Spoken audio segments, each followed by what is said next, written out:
Trump is set to change some Biden-era restrictions on export of AI chips. These restrictions were set to go in effect on May 15th, and essentially the world would be segregated into 3 tiers. Tier 1 would be countries like the UK, France, and Germany, and Tier 3 would of course be Russia and China. Tier 2 countries would be in the middle. Now, unbelievably, all tiers had restrictions of some sort placed upon them, but of course the strongest restrictions were reserved for Tier 3. But it looks like there are going to be some changes to this, in particular what is happening to Tier 2 countries. Yeah, I'm here to tell you right now that this is not enough. Hello and welcome back to Ruben Tech, where we discuss the intersection of tech, politics, and finance. I would like to ask all of you to take a moment to hit that like and subscribe button down below. It really helps out the channel. In addition, we have a new tiered membership available for those of you that want to support the channel. You can see more information down below. Now let's go ahead and jump into today's articles. Now, as I discussed in the opening, Trump is set to roll back some restrictions on the Biden-era policy that was set last year and was supposed to go into effect on May 15th. However, it is not enough because it's not going to change the elephant in the room, which is China, and more specifically Huawei. Let's go ahead and hear specifically on what Nvidia CEO Jensen Huang has to say about the Chinese market. The world's AI. Whereas American standards are being adopted around the world, the ecosystem of artificial intelligence will build on top of our standard versus somebody else's standard. And we are not alone. You know, Nvidia, of course, is the world leader today. But in our absence, if we don't serve a particular market, if we leave a market altogether, there's no question somebody else would step in. Huawei, for example, is very formidable, one of the most formidable technology companies in the world. They'll step. Did you hear that? That's straight from the Nvidia CEO. Huawei is one of the most formidable companies in the world. And if we are not there to address the market, they will step in. And they absolutely already have. China is a tremendous market. Let's hear what he has to say. China is a very large market. It's probably going to be a $50 billion AI market in a couple of 2-3 years. It would be a tremendous loss not to be able to address it as an American company. It's going to bring back revenue. It's going to bring back jobs. He goes on to say, understand that the $50 billion he's talking about there, he later addresses it as losing Boeing. That's the entire company, the entire aerospace company, Boeing, that you're losing by not addressing that market. However, this doesn't matter to these CEOs. Why would Sam Altman want China to have more advanced chips? Why would Microsoft would want them to have the same? These people want to restrict competition. They're not true capitalists. They're only interested in their self. They can't compete. And so since they can't compete, they need the US government to step in and help compete for them. But it simply won't work. We can see here that Nvidia CEO, right, reportedly warns US sanctions won't stop Huawei's AI drive, and it absolutely has not. Huawei is constantly striving to improve its AI chips despite US sanctions, and it seems these efforts are raising concerns for Nvidia CEO Jensen Huang. The firm once again warned that foreign authorities about China's growth in AI. Light Reading noted that on Tuesday, Jensen attended an annual event of the Milken Institute during the interrogation with attendees. The Nvidia CEO revealed how the tougher US sanctions are indirectly driving Huawei's AI business. Well, of course, if people in China are unable to get chips, you're talking about a $50-60 billion market, someone's going to step in and fill that void. And Huawei has done that. The executive says the illusion that China is limited by the available computing capacity for military reasons. If the Chinese government really wants it for military advances, it'll just secure whatever resources they already have. Jensen further mentioned that due to the latest US curbs, Nvidia is missing out on a Boeing-sized opportunity in China. He predicts that if China begins working on an in-house AI chips, its market value will reach $50 billion. $50 billion is like Boeing, not a place, the entire company, said Huang. He also added that Huawei is doing well in the AI industry. That is quite the understatement. We know that Jensen has said in the past that Huawei i.e. China, is literally right behind Nvidia. It continues to make significant strides in the AI chipset race. As a result, it will soon take over the Chinese AI market if we stop supplying them with foreign chips. If we do not supply products to the Chinese market and completely withdraw, someone else will take that place. For example, Huawei is one of the most formidable corporations in the world. If we do not supply them with AI semiconductors, they will take that place. Nvidia has been constantly warning U.S. authorities in the past week about its sanctions, which are now seemingly heading in the wrong direction. The U.S. chips controls were imposed in China to slow down its growth in the chip field, but it looks like the tables have turned to the opposite side. He further noted that Nvidia would have enjoyed this business opportunity, advancing its technology to a greater extent, although that seems a difficult task at present. Now understand here, I want to go over this with you real quick, what is being said. Understand that why CEO Jensen Huang knows this is so important and these other cowardly CEOs are fighting against it. I'm gonna make this very clear to you here. One, because everything he's saying is correct, but he has to walk around President Trump to not hurt his feelings. That's just the way it is, and that's fine. Okay? But one, the simple fact is that like he said, there's a $50-60 billion market developing in China. And if America isn't allowed into that market, then obviously someone's going to fill that void. And Huawei will be more than happy to step in and take the entire pie. I was going to say a slice of the pie. But if we aren't allowed to export anything over there, they will take the entire pie. What Jensen's saying is that imagine that we competed with Huawei. As long as we have the better chips, then the Chinese companies over there will purchase our chips.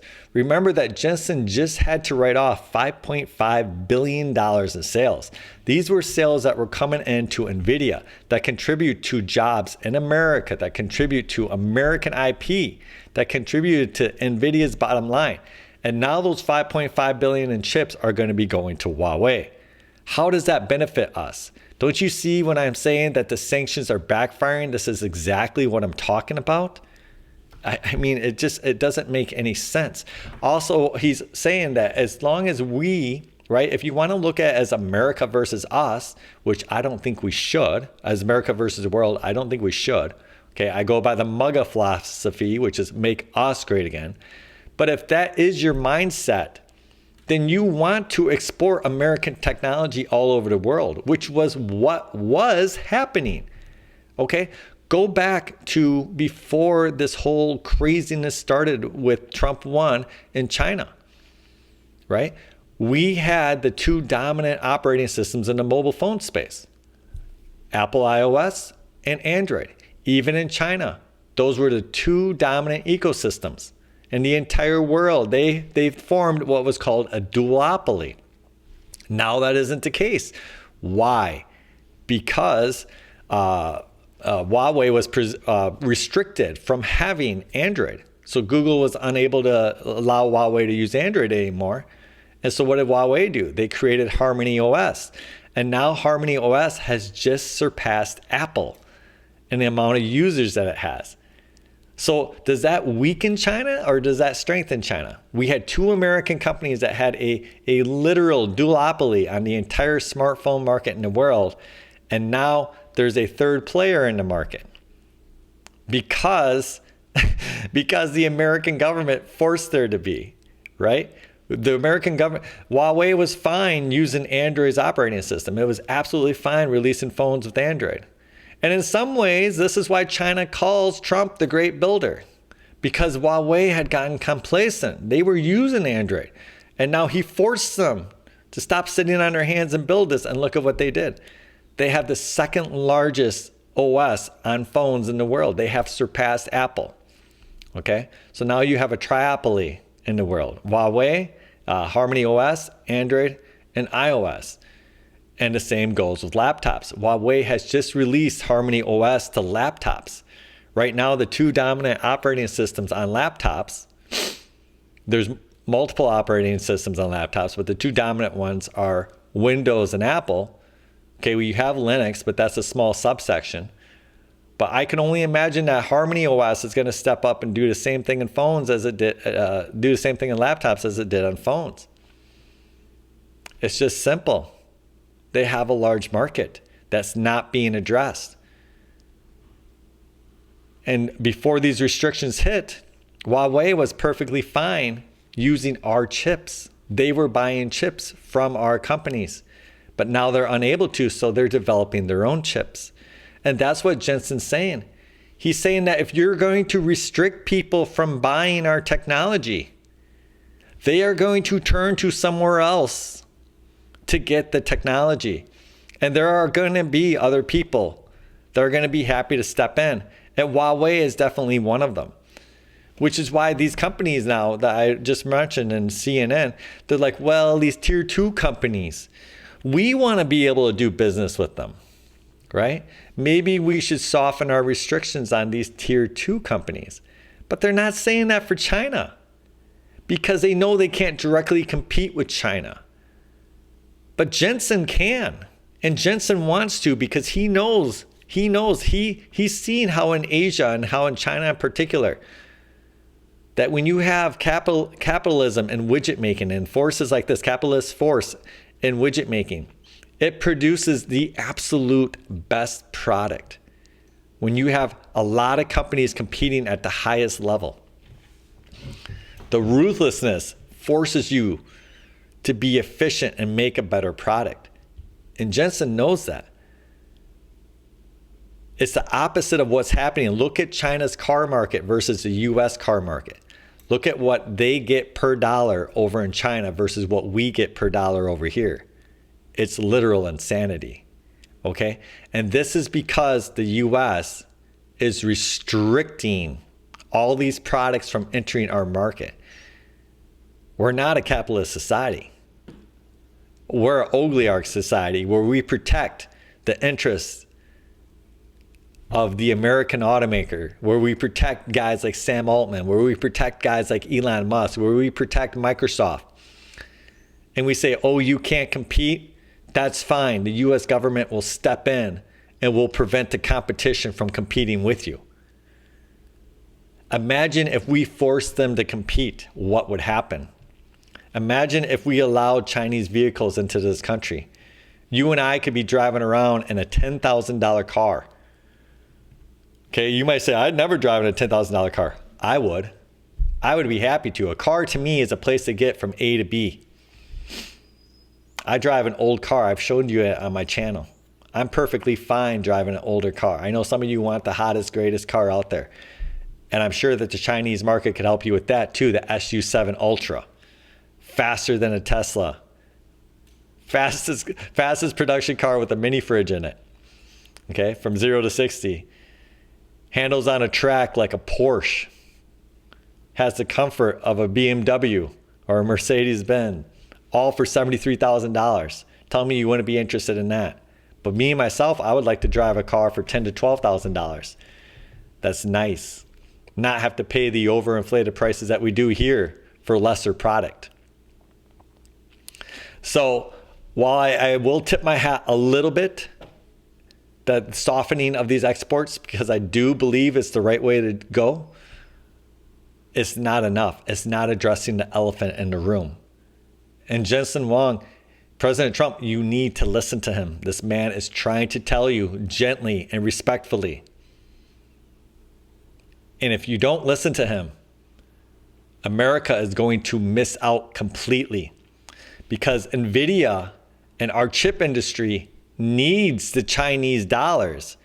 It needs these tier 2 country dollars. Those countries have resources, and we need those resources in order to keep our edge in AI. Because AI chip making is one of the most expensive expenditures out there. Jensen stated that Grace Blackwell costed in the tens of billions of dollars to develop. Tens of billions of dollars. Now, of course, his return has been tremendous, but if you're going to start reducing that return, he'll have to start reducing his expenditure, which means that they won't be able to create as good of a product. It's very simple. To compete at the highest level, you need to have utter efficiency. You need to be driven. Jensen says this one thing about pain. I wish I had that part of the video where he talks about you need competition because competition creates pain and suffering, and the suffering refines you. And this is true. Think about any time in your life personally where you've been comfortable. Tell me that you're achieving your max when you're at your comfortableness. And this isn't like a workout bro thing. I'm just saying, when you're complacent in life, how much are you achieving? It's when you're uncomfortable in life that you go out and you strive and you work harder. And I'm not saying that everything needs to be like that. There's a season for everything. This isn't personal advice. I'm just trying to give you a parallel between an analogy that you can relate to in case you can't understand what Jensen's saying. Okay? It's like if I want to run a marathon fast, I'm going to have to be uncomfortable. I can't just go out there and be comfortable the entire time. Otherwise, I'm not going to achieve my best time, right? If I want to go out and lift weights and get a new max, I have to lift heavy weights that make me uncomfortable. I'm going to be sore the next day. I'm going to suffer, and that suffering makes me stronger. Jensen went on stage and he said that suffering's good for a company. It makes them better. It doesn't make it better when the parent comes along and takes away all the suffering. Oh, you don't need to compete, Microsoft. You can't. Oh, Sam, you can't compete with DeepSeek. We're going to try to keep DeepSeek down for you. No. Let Sam compete. I mean, these companies are already coddled enough with endless investor funds where they built the US market then on these IPOs that are ridiculous, and then they end up making no money like Tesla for the next 15 years and get insane valuations. The US market already rewards these uncompetitive morons enough. Bring competition back to America. Let results actually matter. Force Sam Altman and Elon Musk to put up or shut up. Stop coddling them. That's all I got to say. If you like this kind of content, hit the like and subscribe button down below. If you don't like it, let me know why. Take care.